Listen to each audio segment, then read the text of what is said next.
Hello, and welcome to this week's Movie Math, where, as Ryan Coogler's Sinners continues to blaze a path through Hollywood and continues to light the box office on fire, now, awards season is truly in his sights. Oh, this is getting good. 6%!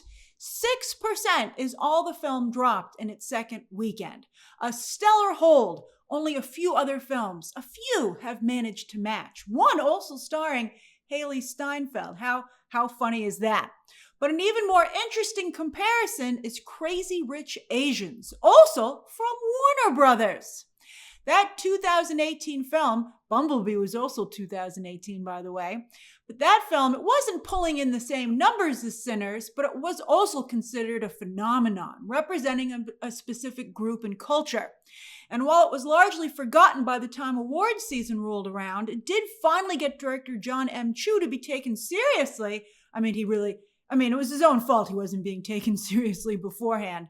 But he sure as heck turned his career around, landing himself Wicked, and well, that went extremely well for all of us, including for John, for us, for everybody. In fact, many people felt he was snubbed for a director nomination, and I believe Critics' Choice actually gave him the win. But Ryan Coogler is already a super successful and extremely highly regarded director. So I see a couple of other parallels here as well. Awards-wise, I'm not only thinking The Substance, which got awards voters to seriously consider and vote for a horror film, but also Everything Everywhere All at Once, a film with genre elements, the multiverse and martial arts, that also came out way early in the year, but was still remembered by the time awards season rolled around. It not only got a slew of nominations, but won Best Picture, as well as several other major Oscars. So here's what I'm thinking for Sinners. With Coogler yet to be nominated for either directing or writing, he's never been nominated in those categories. I think those are very strong bets for Sinners. I also think with, of course, up to 10 nominations for Best Picture, I think Sinners is almost at this point a lock to get a nomination for Best Picture. Also, Warner Brothers, all they have is that Paul Thomas Anderson, Leonardo DiCaprio movie. They don't have a lot to push for awards, and I think Sinners should be their top push, especially when you compare it to these other movies. What do you think? So acting noms might be a bit trickier, right? Michelle Yeoh was very far along in her career. Sometimes, Oscars like to celebrate ingenues, like, whoa, where'd you come from? To also then people for their, not only their most recent work, but their entire, therefore, body of work. So Michelle Yeoh was very much represented in that, acknowledged in that regard. So that's why I've been saying that Delroy Lindo is a very strong choice for a Best Supporting Actor contender. I would love to see Michael B. Jordan nominated for his dual role for Best Actor. I don't know if he'll win, but he too has never been nominated for an Oscar for acting. And so I think it's high time he got on the board. And of course, Ludwig Göransson, who's also an executive producer of the film overall. He, of course, has come up with Ryan Coogler. Ryan Coogler discovered Ludwig Göransson, and Göransson has gone on to win 2 Oscars, not only for a Ryan Coogler film, but also Christopher Nolan. We're going to talk about Nolan, and he'll surely probably be nominated again for this score and could even win. I said in my review that the score didn't make a big impression on me the first time I saw the film, but I saw it again last night, and yeah, the score is really good. I think Ludwig Göransson is almost for sure going to at least be nominated. So which Oscars do you think are a good bet for Sinners, both in terms of nominations, but also the ones you think they might even be able to also win? Now let's talk about the rise of Ryan. Well, as I said, he's already very successful, but he's reaching an incredible level of recognition here. And he's pretty early on in his career, actually, when you think about it. This is very exciting. So unlike a lot of Marvel talent in front of and behind the camera, Coogler is finding a vibrant post-MCU life. And as we discussed last weekend, he thanked Christopher Nolan in his end credits. And I believe that Coogler is the director best following in Nolan's footsteps. Not that others haven't tried. Sam Mendes, Denis Villeneuve, they've all, let's say, taken notes from Nolan with great success. but they still don't have the big fan bases that Nolan commands. I'm sure some of you are like, I'm a fan, well, at least of Denis Villeneuve. I don't know who's a big fan of Sam Mendes, interestingly enough, even though he's had tremendous success as a film director. But yes, I think that Villeneuve still has a smaller fan base, whereas like Nolan, Coogler, his name alone, I think, is getting to a point where I think he's already reached it, arguably, with this movie, where he attracts significant attention on a blockbuster level. And Coogler is a smart study. This is all intentional, I believe, on the part of Ryan Coogler. Christopher Nolan is the only filmmaker to consistently film 70mm IMAX films, with select sequences opening up to the biggest aspect ratio possible. Coogler has done that here, with IMAX screens therefore a significant driver for the film's financial success. 23% of the second weekend box office came from IMAX, and 21% of the overall box office in total so far. And even if you don't see Sinners in IMAX, the discussion about it being an IMAX makes it, gives it that prestige artistic feel. And I think that makes it seem more worthy of seeing in theaters overall. Even if you can't get to an IMAX screen, you're like, I gotta see this in theaters. Coogler isn't the only talent benefiting from Sinners' success either, as Amazon MGM just set Michael B. Jordan's Thomas Crown remake for March 5th, 2027, which will also be available in IMAX. Jordan himself is not only producing, but directing after his directorial debut with Creed 3, where he did a very nice job. And he'll be starring opposite Taylor Russell, with Drew Pearce having scripted. It's a remake, I think the third time that story will actually be told. However, it's said to have some twists and turns in store. Jordan also has another Creed in the works, Chad Stahelski's Rainbow Six, make that movie, and potentially still I Am Legend 2. Last he was asked about it, he wasn't backing off of the film, although he hasn't really been asked about it on this press tour, which I find interesting. Projects, by the way, that I'm sure are all now top priorities for their respective studios now that they see Sinners doing so well. Studios love to capitalize on what they feel is a sure bet, or at least a more solid bet. Which is why when studios take that initial risk, it should be applauded. And, Warner Brothers did that here. I think in many ways. Mike DeLuca and Pam Abdi are under a lot of pressure. And I think this is, definitely not only a feather in their cap, but they deserve some flowers for it as well. But what about Coogler and Jordan working together again? They have a movie in development. Wrong answer, about a math teacher who gets involved in a scandal. It's based on a true story. It actually sounds pretty good, but that's been in development since 2017. So not exactly fast-tracked. And I don't know if that's really what, it sounds like a strong awards contender potentially, but, I think Ryan Coogler is going to continue to want to make Christopher Nolan level films, prestige films, auteur films that have like a genre element to them. And you can see that very much in Nolan's work and in Sinners. I think a lot of fans are saying that they would like to see Marvel's Blade get the Sinners treatment. And Coogler even cheekily answered that his favorite black vampire is Blade. But what about Sinners 2? I mean, Coogler not only gets gross participation on these movies, but he's building out a franchise where the rights revert back to him and his family forever after 25 years. That's incredible. He's definitely going to want to keep building out the Sinners world. So how long until we get a Sinners 2 announcement? I thought they might rush it. It turns out they didn't need to. They might actually wait because they're going to want to make sure that the film continues to seem artistic and not too commercial, because they're going to want to do well going into awards season. So that actually is a very good reason not to discuss a sequel. And again, the movie has turned out not to need that extra push in that regard. Joker 2, also from Warner Brothers, wasn't announced until 2 years after Joaquin Phoenix won his Oscar. And I don't think Sinners 2 will take that long to come together, because clearly Ryan Coogler wants to make Sinners 2. His movie sets up a sequel. And, Phillips clearly didn't want to make Joker 2, but couldn't turn down Warner Brothers' money and ended up just using it to give them and all of us the middle finger.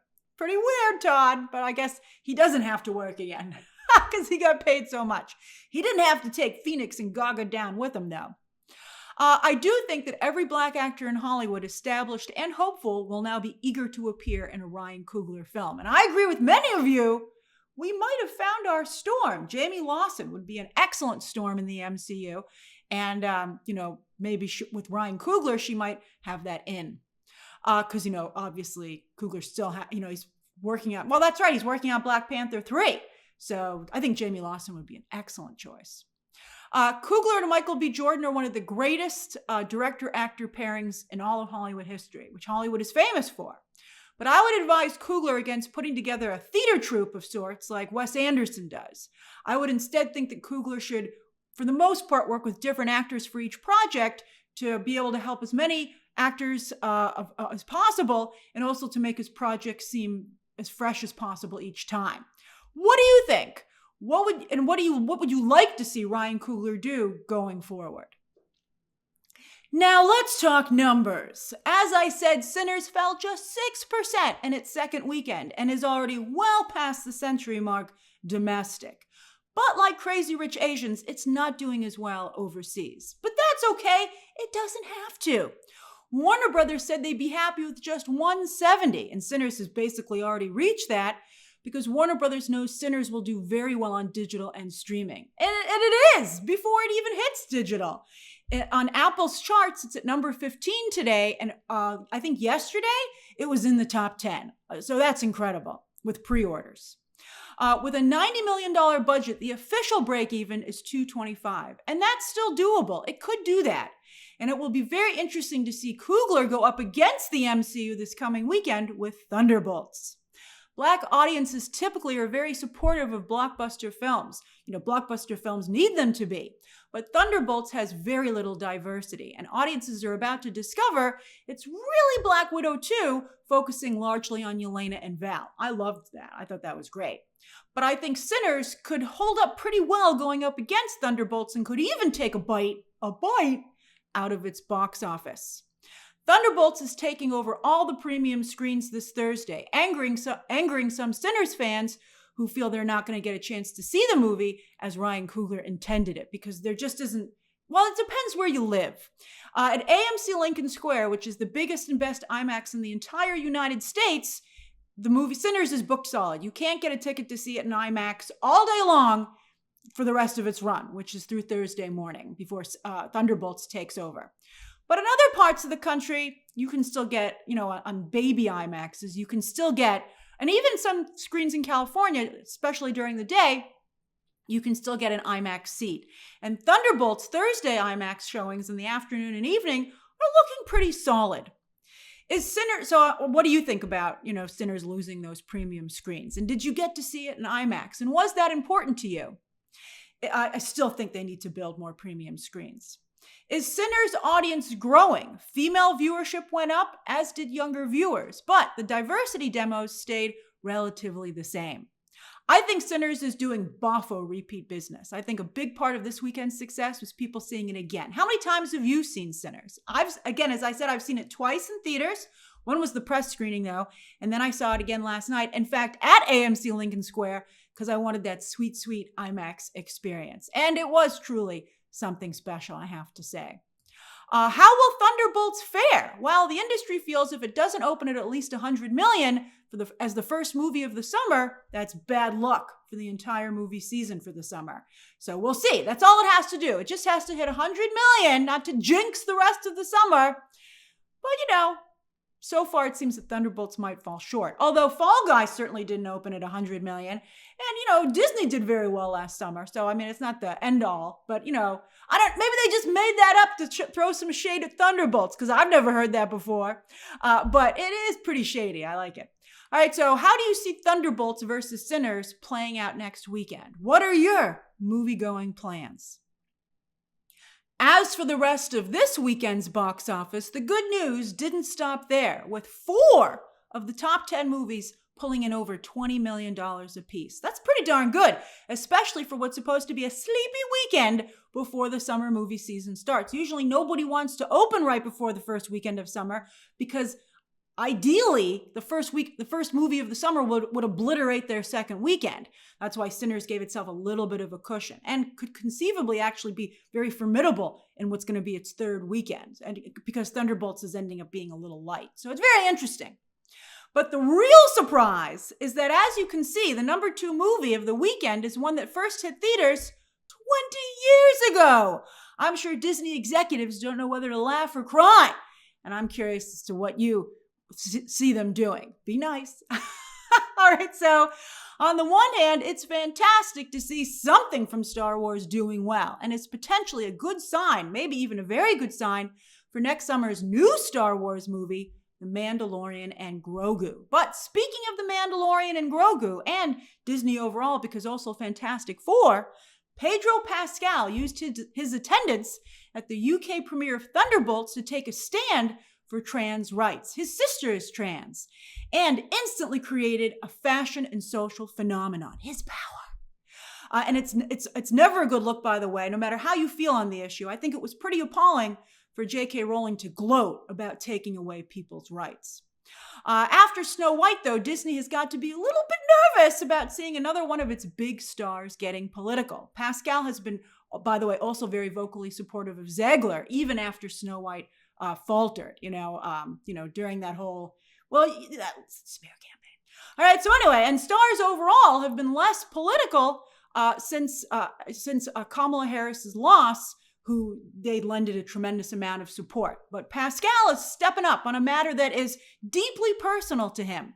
And it will be interesting to see how he navigates these waters in a post-Snow White world. So far, I think he's handling it quite well. Although THR really turned into a messy bitch this past week, running headlines to call attention to his social media posts against J.K. Rowling, which is unusual for trades. What are you, pop crave over there, THR? But they seem to be wanting to, and a lot of other trades then jumped on the wagon. And it seems like they're trying to fan a social media war between him and J.K. Rowling. Let Pedro Pascal express his feelings. Again, this involves his sister. But he did take a very public stand at the premiere. But it seemed messy to me. It seemed messy. And J.K. Rowling jumped on this potential social media war. Kudos to Pedro Pascal for not letting her dictate the terms of the discussion. He held back. He did not respond to her when she said she didn't even know who he was. Like James Gunn doesn't know who Logan Lerman is? Nice try. So yeah, fans will turn out for certain Star Wars content because Star Wars Celebration, which just ended, didn't generate a ton of headlines, although that wasn't their intention. They're still on a bit of a break. And Andor, like Skeleton Crew, is not getting particularly huge viewership numbers. Although Andor, to its credit, and it's very good so far, is able to do well on social media. Although Daredevil did, and that had very low, as we're seeing, very low viewership numbers. Nielsen hasn't caught up to Andor just yet. And then, of course, there was The Acolyte, the last Jedi of streaming. Did pretty well, but extremely divisive. Are some Star Wars fans going to see this 20-year-old movie in theaters as a way to at least partially give, speaking of middle fingers, give it to Disney? But that's ironic, because 20 years ago, Star Wars fans were so toxic over the prequels, they not only devastated the careers of many of the actors involved. You want to know why Hayden Christensen seems a little broken? Because he's still traumatized by what all the fans did to him during the prequels. Even Natalie Portman was hit hard. She managed to come back eventually, but it was really bad. In fact, that's why George Lucas sold to Disney, because of the hate over the prequels, and he just couldn't take it anymore. However, thanks to Dave Filoni's work in animation, the prequels are now incredibly well regarded by Star Wars fans, and have helped some of the live-action shows like Ahsoka to a degree. Hayden Christensen and Samuel L. Jackson stopped by Disney's El Capitan Theater this weekend for this re-release, with Jackson reminding fans that Mace Windu still lives. Oh, could we be seeing him soon? Some people said, how about a Mace Windu show? But how about him in Ahsoka Season 2, where Hayden Christensen is already confirmed to return? I haven't heard anything. That's just my guess. But would you like to see Mace Windu return? I think that would be great. That would be very soon. And I think that would be wonderful. And why do you think a movie that was hated 20 years ago, I mean, some of you might not like the things that I'm saying about Star Wars here, but let's hear your counter. Why do people suddenly love a movie that was hated so much 20 years ago, it made George Lucas give up the very thing he created? Then there's The Accountant 2, itself 9 years after the last film. Hollywood sure is still on this nostalgia kick. And it opened about the same as the first film, yet cost twice as much to make. Oopsie. Still, this is Ben Affleck's best opening weekend since he was Batman, and the best opening ever for Jon Bernthal in a lead role in a film. Hey, if Gerard Butler can keep churning out this type of movie, why not these guys? Although Butler knows to keep that budget down. The audience scores are excellent, and I think The Accountant 2 will do excellent down the line on digital and streaming. They're already teasing of The Accountant 3 with the return of Anna Kendrick, who was not in The Accountant 2. Minecraft was the fourth film to pull in over $20 million this weekend, itself in its fourth weekend. That's incredible. The movie is now over, get this, $800 million worldwide. Wow! And it sets a high bar for sure for the rest of the year in terms of how other movies at other studios and Warner Brothers itself perform. I don't think it's going to get to $1 billion at this point, but I think it's going to get awfully close, right? And I mean, that's more than Dune 2. That's an $800 million plus is incredible. And it hasn't even hit digital or streaming yet. No announcement on Minecraft 2 just yet. They haven't made it official, although DeLuca and Abdi said they are working on developing a sequel already, and I'm sure that's fast-tracked. Then while Sinners helps to push the horror genre forward, there are still old-school small horror movies like Sony's Until Dawn, based on the video game. That's a pretty standard cinema score for a horror film, and audiences seem to like it a scooch better than the critics did. So I think that Until Dawn could make some real money on digital and streaming down the line. I saw it on Friday. I never played the game, but I was pretty darn scared.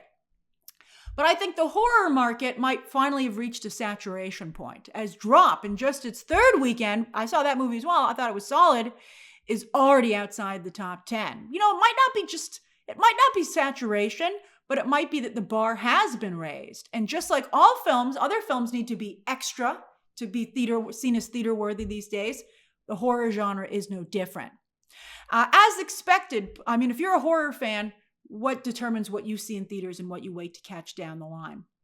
As expected, post-Easter, King of Kings fell significantly, but still managed to pull in more money this weekend and overall than both The Amateur and Warfare. Ouch for those movies. Warfare is particularly good. But while Warfare isn't materializing for A24, they have a nice headline with The Legend of Oki, a very small first-time film from music video director Isaiah Saxon with an impressive cast, and that's a puppet. Over on streaming, starting with Nielsen, speaking of season 2 announcements or sequel announcements, where's The Residence 2? It's on the top of the overall chart this week, and it was doing pretty good the weeks before. I don't know what's holding that show back from a renewal. And look at White Lotus go. Wow, this is the second to last episode of the season, and it falls at the end of this window. So the second to last episode of the season just hit before this viewership window closed, because, you know, it goes Monday to Sunday, and the White Lotus airs on Sunday nights. So you're not even seeing the true push of that last episode. But anyway, it's the number 3 show on the overall chart with over 1 billion minutes across all 3 seasons. Remember, Nielsen doesn't distinguish between seasons. Maybe it should. I think it'd make the charts a little bit more accurate. But I guess, you know, in the world of streaming where a successful current season can boost the previous seasons as fans catch up, it's fair. It's a fair read. Social media really blew up this season. And while some have said that creatively this is the weakest season, from a business perspective, it's by far and away the most successful.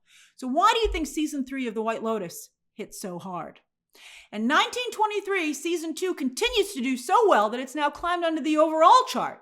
And Sophia Carson's The Lifeless for Netflix and Moana 2 are the only movies that made this chart. With the originals chart, still no Daredevil. That's incredible. And these numbers go pretty low. But Severance, a week after wrapping up its second season, it's still charting pretty high up here. Last week with its finale, it made the overall chart at the very bottom. But here you can see it's in the middle of the originals chart as people get their binge on. And also maybe catch up on the show, hearing it was so good. While The Pit, also benefiting from tremendous word of mouth, is right behind it. We'll see how The Last of Us does post-Joel, but some are saying that with that show potentially faltering, The Pit could take advantage of that and become HBO Max's other drama that they push really hard alongside The White Lotus for awards season. That would be very interesting. Although I think that Pascal, with less screen time this season, and really, he's so iconic in the role, he might be, would he qualify for Best Supporting Actor? Would he go into that category? Although The White Lotus makes that category very competitive, as everyone on The White Lotus qualifies for supporting. So maybe I'd still push Pascal for lead. And I think he has a really good shot. He was nominated for the first season. I think he's the White Lotus. I mean, I think he's The Last of Us's best chance for season 2 of an Emmy win, for a couple of reasons. With movies, The Life List and Moana are on top here, while Wicked continues to do very well on Peacock. Well, wow!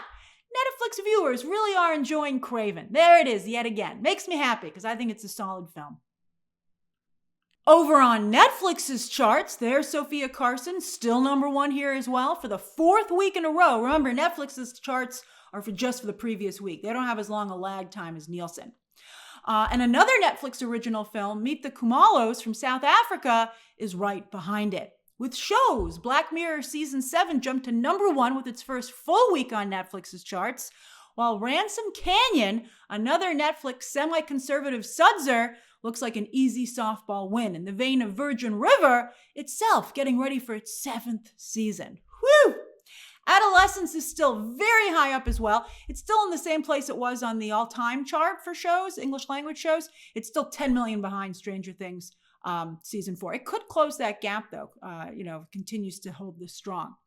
While AMC's A Discovery of Witches and Taylor Sheridan's Lioness season 1 have jumped over to Netflix and are expanding their audiences, perhaps trying to follow in the footsteps of AMC's Interview with the Vampire, which Netflix also helped to really get on the map of pop culture by streaming the show's first season. That's how I discovered Interview with the Vampire, and I had to buy season 2. I had to buy it, but it was worth every penny. And I'm very excited for season 3, which was just announced for 2026. So far away, and will only be available on AMC. So we'll have to see if new fans will go over to AMC to watch that 3rd season. I sure will. What other shows on other streaming services would you like to see get a Netflix boost? It's kind of embarrassing for those other streaming services. They're like, please, we have a good show. Please make people have seen it. Like, part of me feels maybe Apple should get in on this. But yet, Apple's already lowering their price and stuff like that. I don't know if Apple needs to do it just yet, but I might consider it. Would you? On digital, with Apple's charts, A Working Man is still keeping Captain America 4 at bay. But there's Conclave. Conclave earlier in the week was at number 1, of course, getting a huge new surge of interest thanks to a real-life Conclave about to start. The memes have been incredible. And there's Pedro Pascal again. He is booked and busy. Also, there you can see a lot of bundles in this top 10 because Apple is having quite the sale, including the Mission Impossible movies, as fans maybe are getting ready for the new movie. That's a very good sign. But there are 7 Mission Impossible movies so far. What about Dead Reckoning? That's the first part of the movie you're about to see. It's really good, too. My favorite 2 Mission Impossible movies of all time are Fallout and Dead Reckoning. How about you? As for this coming weekend, yes, it's here, the summer movie season. This is it. And we'll see if Thunderbolts can open with $100 million or if it's going to jinx. Again, I don't know who started this. Again, I'm covering the box office for a while. Never heard of this. I think it's kind of hilarious now that it's occurred to me that it might be just a way to throw shade at Thunderbolts. But we're going with it. We'll see. We're gonna be like, oh, you jinxed us, Thunderbolts. We'll see what happens. Do you think it can open at 100 million? And how do you think Sinners will do opposite it? Then on digital, here comes Drop. Oh no, poor Drop. It's a solid movie. I thought it was pretty good. And also Death of a Unicorn. They're both hitting digital on Tuesday. While with streaming movies on Thursday, Blake Lively will test whether or not there's a thing is such, whether or not bad publicity is really a thing. You know the saying, there's no such thing as bad publicity. Bush is really testing it. And her character here kind of plays into the image that she's found herself with currently. So we'll see how Another Simple Favor does on Prime Video. Are you planning to watch it? And if not, just because you don't have any interest, or are you boycotting? All right, as for shows, on Thursday, Tina Fey returns to shows with The Four Seasons, based on the 1981 film, joined by an all-star cast and what clearly I think Netflix is hoping will be an awards contender. I got screeners in advance. It's an excellent binge. I watched it in 2 days, but wow, it's extremely sad. Part of me even felt it might be too sad. So make sure that you have some tissues ready. Oh, it was very sad.